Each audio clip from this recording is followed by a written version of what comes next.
Hello viewers, আজকে সিনেমার গল্পটা বলবো। তার নাম হচ্ছে কন সাচ্চা কন ঝুটা। এটা একটা ডিটেকটিভ ক্রাইম থ্রিলার মুভি।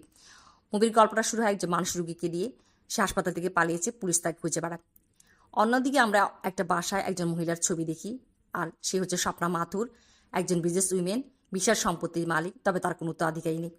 তার যে পার্সোনাল সেক্রেটারি মনীষ তার ছবির দিকে তাকিয়ে আছে আর ভাবছে যে সে স্বপ্নাকে বিয়ে করবে তার এই বিশাল সম্পত্তির জন্য। তবে স্বপ্না তাকে সেই নজরে দেখে না।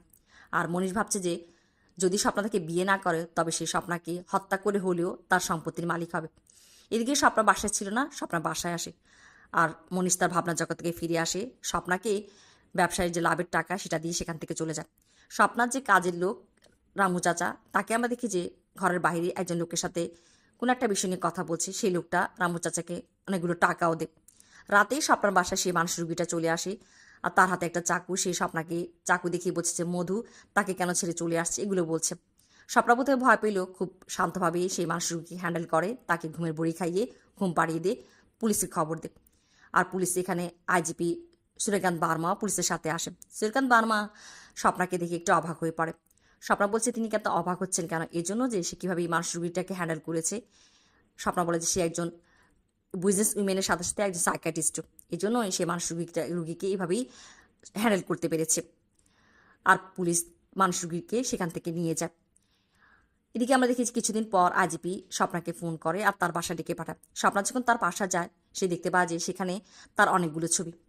সে বেশ অবাক হয়ে যায়। আর শ্রীকান্ত বলে যে ছবিগুলো তার নয়, এই ছবিগুলো মধুর। মধুর সাথে স্বপ্নার পার্থক্য এতটুকুই যে তাদের চোখের রং। আর মধু হচ্ছে যেই মানুষ রুগীটাকে সে পুলিশের হাওয়ালে করেছিল, তার নাম কারান, তার প্রেমিকা। মধু কারানকে ধোকা দিয়ে একজন বড়লোকের সাথে দেশ ছেড়ে পালিয়ে গেছে। আর কারান সেটা সহ্য করতে না পেরে তার মানসিক সন্তুলন হারিয়ে ফেলেছে। আর কারণ হচ্ছে সূর্যকান্ত বার্মার ছেলে। আর এগুলো বলতে বলতে সূর্যকান্ত বার্মা অনেক ইমোশনাল হয়ে পড়ে।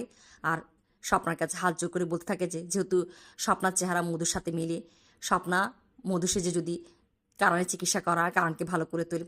এভাবে হঠাৎ প্রস্তাবে স্বপ্না কিছু বুঝে উঠতে পারে না। সে আজবির কাছে সময় চায়। স্বপ্না গিয়ে তার সিনিয়র ডাক্তারের সাথে কথা বলে, পরামর্শ নেয়। আর এসে আজবির সাথে কথা বলে যে সে কারণে চিকিৎসা করাবে। আজবি তাকে কারণে একটা ডায়েরি দিয়ে। আর স্বপ্না সেই ডায়েরিটা পড়ে কারণ আর মধু সম্পর্কে অনেক কিছু জানতে পারে। আর সে কারণে চিকিৎসা করতে শুরু করে। এভাবেই সে আস্তে আস্তে কারণের স্মৃতিশক্তি ফিরিয়ে আনে আর কারণকে ভালো করে তোলে। আর আমরা দেখি যে কারণ আর স্বপ্না দুজন দুজনকে পছন্দ করে ফেলে। কারণে ভালো উপলক্ষে আইজিপি একটা পার্টির আয়োজন করে। আর যেখানে তিনি এই অ্যানাউন্সমেন্ট করে যে স্বপ্না আর কারণের এঙ্গেজমেন্ট হবে। তবে তারা দুজনেই এই সম্বন্ধে কিছুই জানতো না। আর এতে স্বপ্না বেশ ইতস্তত বোধ শুরু করে। ওদিকে স্বপ্না যে সেক্রেটারি মনীষ তাদেরকে পয়জন ড্রিঙ্কসে পয়জন মিলিয়ে তাদেরকে মারতেও চায়, তবে সেটা হয়ে ওঠে না। স্বপ্না কারণকে নিয়ে পার্টি থেকে বেরিয়ে আসে, একটা ঝিলের পাড়ে আসে। সে কারণকে বলে যে তাদের দুজনের মধ্যে কোনো সম্পর্ক হওয়ার আগে সে কারণকে তার জীবনে একটা সত্য বলতে চায়। আর সে বলতে শুরু করে যে 6 মাস আগে সে যখন পুনে থেকে বাসায় ফিরছিল তখন ঝিলের পাড়ে তার গাড়ি নষ্ট হয়ে যায়। আর সে ঝিলের পাড়ে আসে পানি নিতে। পিছন থেকে একজন লোক তাকে মারতে চায়। তারা দুজন ঝিলের পানিতে পড়ে যায়। আর তাদের মধ্যে ধস্তাধস্তি হয়। ওই লোকটার কাছে ছুরি ছিল, সেই ছুরিটা দিয়ে ওই লোকটাকে সে মেরে ঝিলের পাড়ে পানি থেকে বেরিয়ে চলে আসে, বাসায় চলে আসে। সকালবেলা সে পত্রিকায় দেখতে পায় যে ঝিলের পাড়ে সিবিআই পুলিশ অফিসার মুকেশ আগারওয়ালের লাশ পাওয়া গিয়েছে। আর স্বপ্না বুঝতে বাকি থাকে না যে তার হাতেই সিবিআই মুকেশ আগারওয়ালের হত্যা হয়েছে। সে ভয় পেয়ে যায়, পুলিশের কাছে যেতে যায়, তবে যেতে পারে না। এভাবেই সে চুপ হয়ে পড়ে। এগুলো শোনার পর পিছন থেকে কারণ এটা বলে উঠে পড়ে যে যেহেতু স্বপ্না তার গুনাহ কবুল করেছে সে তাকে গ্রেপ্তার করবে। সে একজন সিবিআই পুলিশ অফিসার, কারণ সাকসেনা। স্বপ্না কিছুই বুঝে উঠতে পারে না। এরই মাঝে আইজিপি আসে আর সমস্ত কথা খোলাসা করে যে সিবিআই মুকেশ আগারওয়ালের লাশ ঝিলের পাড়ে পাওয়ার পর তারা স্বপ্নার পায়ের স্যান্ডেলের মাপ আর তার গাড়ি সেখানে পায়। তবে এই প্রমাণগুলো যথেষ্ট ছিল না স্বপ্নাকে গ্রেপ্তার করার জন্য। এজন্যই তারা কারণকে মানসিক রোগী বানিয়ে সমস্ত ঘটনা সাজিয়েছে আর কারণকে স্বপ্নার কাছাকাছি নিয়ে এসছে যাতে স্বপ্না তাকে সমস্ত ঘটনা খুলে বলে। আর সেটাই স্বপ্না করেছে। স্বপ্না কারণ তাকে ভালোবাসা ধোঁকা দিয়েছে, সে মানসিকভাবে বেশ ভেঙে পড়ে।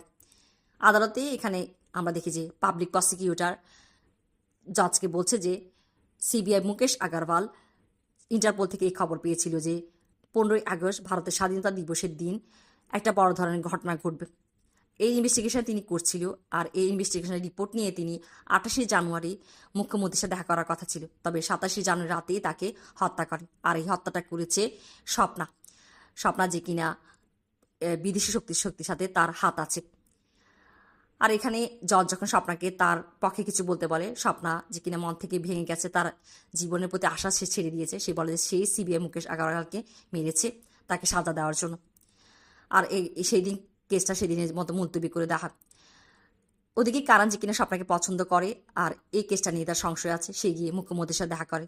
মুখ্যমন্ত্রী কারণের পালক পিতা।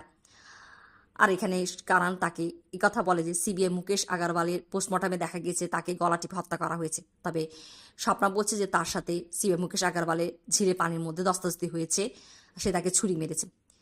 আর স্বপ্না যে কিনা একজন মহিলা মানুষ, সে আগারওয়ালকে গলা টিপে হত্যা করতে পারবে না, এমনটাই মনে হচ্ছে। আর এজন্য সে চায় যে কেসটাকে রিওপেন করতে।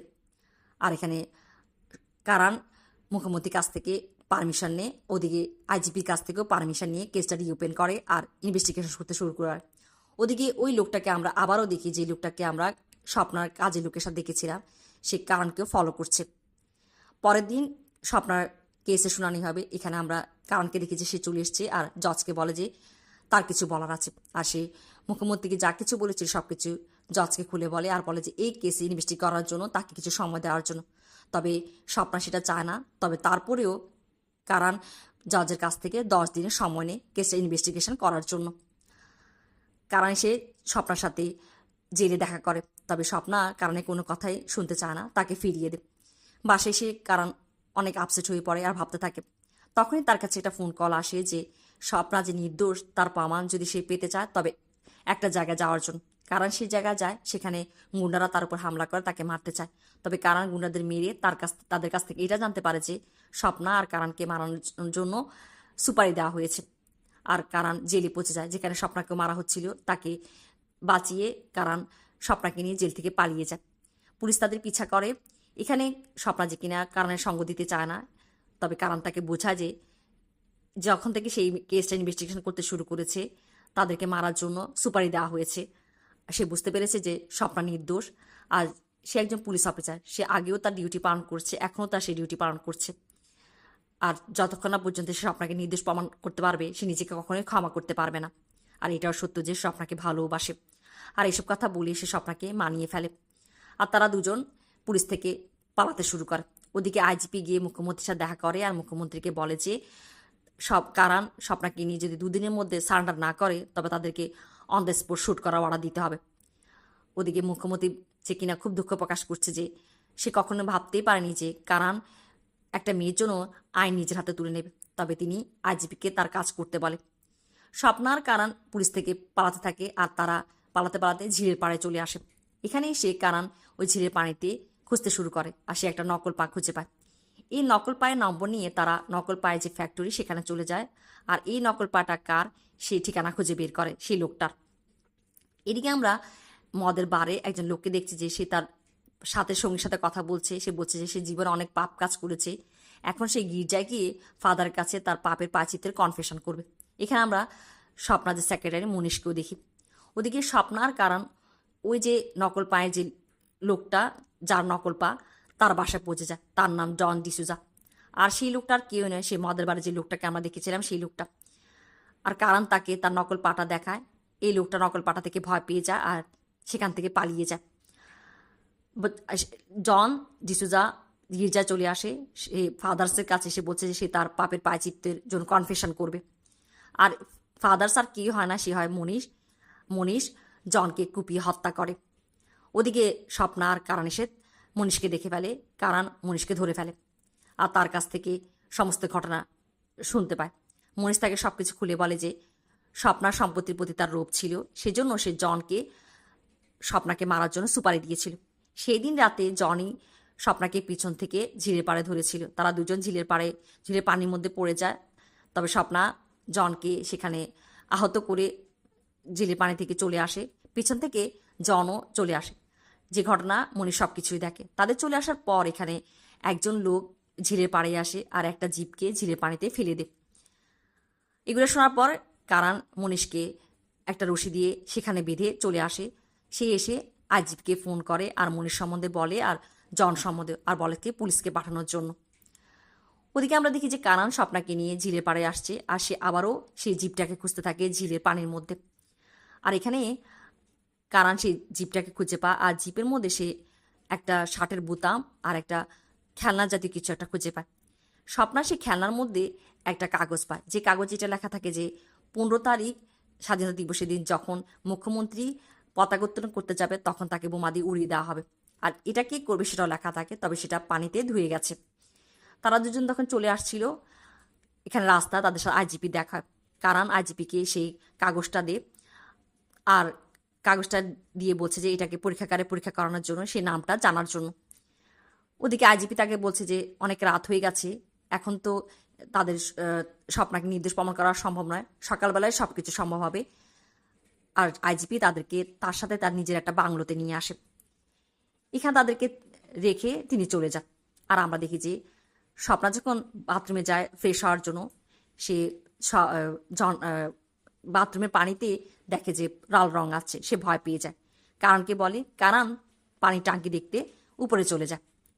এখানে আমরা দেখি যে ওই লোকটাকে আবারও, যে কিনা স্বপ্না কারণকে সবসময় পিছা করতে থাকে, তাকে দেখে স্বপ্না ভয় পেয়ে লুকিয়ে যায়, আলমারির মধ্যে ঢুকে পড়ে।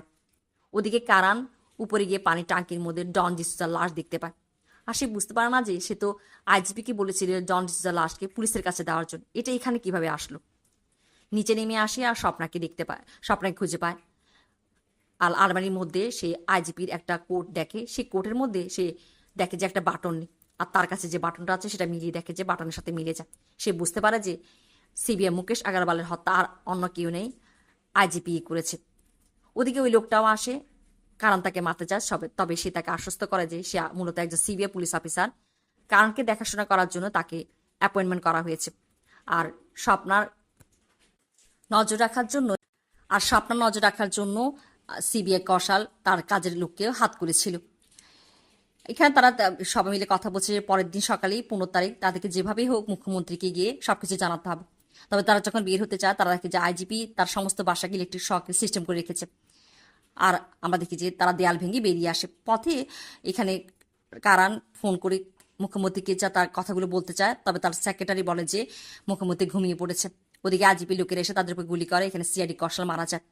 কারণ মুখ্যমন্ত্রী বাসায় পৌঁছে যায়, আর সে গিয়ে আইজিপি তাদের সাথে যা যা করছে সবকিছু বলে। তবে আইজিপি এখানে সবকিছু সিস্টেম করে রেখেছে। তিনি মনীষকে নিয়ে আসে, মনীষ কারণকে যা কিছু বলেছে সবকিছু অস্বীকার করে। আর ওদিকে সেই কাগজে যা লেখা ছিল সেখানে আইজিপির নাম লেখা ছিল, সেই নামটা সে পরিবর্তন করে কারণের নাম রেখে দেয়।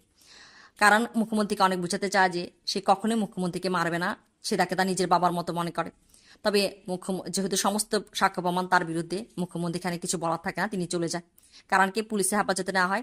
এখানে আইজিপি কি কারণকে সমস্ত কথা খুলে বলে যে সিআইডি মুকেশ আগারওয়ালকে সেই মেরেছে, মুকেশ আগারওয়াল তার সম্বন্ধে জেনে গিয়েছিল আর মুখ্যমন্ত্রীকে জানাতে গিয়েছিল। আর তার গাড়িকে যখন সে ঝিলের পানিতে ফেলতে যায়, তখনই সে স্বপ্নার সাথে যা কিছু ঘটেছে তা দেখে ফেলে। আর সেখানে বসে ষড়যন্ত্র করে ফেলে যে স্বপ্নাকে সিআইডি মুকেশ আগারওয়ালের কেসে ফাঁসাবে। আর তারা দুজন, স্বপ্না আর কারণ, তারই হাতের কাঠপুতলি হয়ে নেচেছে। আর তিনি বলেন যে এখন তিনি এক এক করে সমস্ত রাজনীতিবিদদেরকে মারবে আর বিদেশি শক্তির কাছ থেকে টাকা নিয়ে দেশ ছেড়ে পালিয়ে যাবে।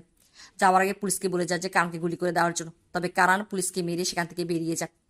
এখানে আমরা মুখ্যমন্ত্রীকে দেখছি যে মুখ্যমন্ত্রী যে কিনা ইয়াতে চলে এসছে স্টেজে, তিনি পতাকা উত্তোলন করবে। আর তখনই সেখানে কারণ এসে হাজির হয় আর বারবার বলতে থাকে যে তিনি গিয়ে যাতে পতাকা উত্তোলন না করে। তার বারবার রিকোয়েস্ট করার পর মুখ্যমন্ত্রী একটা পর্যায়ে আইজিপিকে বলে যে তিনি যে গিয়ে এই পতাকা উত্তোলন করার জন্য। আইজিপি গিয়ে পতাকা উত্তোলন করে, আর তবে এখানে কিছুই ঘটে না, কারণ আরেকবার মিথ্যা প্রমাণিত হয়। আর আমরা দেখি যে মুখ্যমন্ত্রী গিয়ে গাড়িতে উঠে, ওদিকে কারণকে পুলিশ জিপে তুলেছে।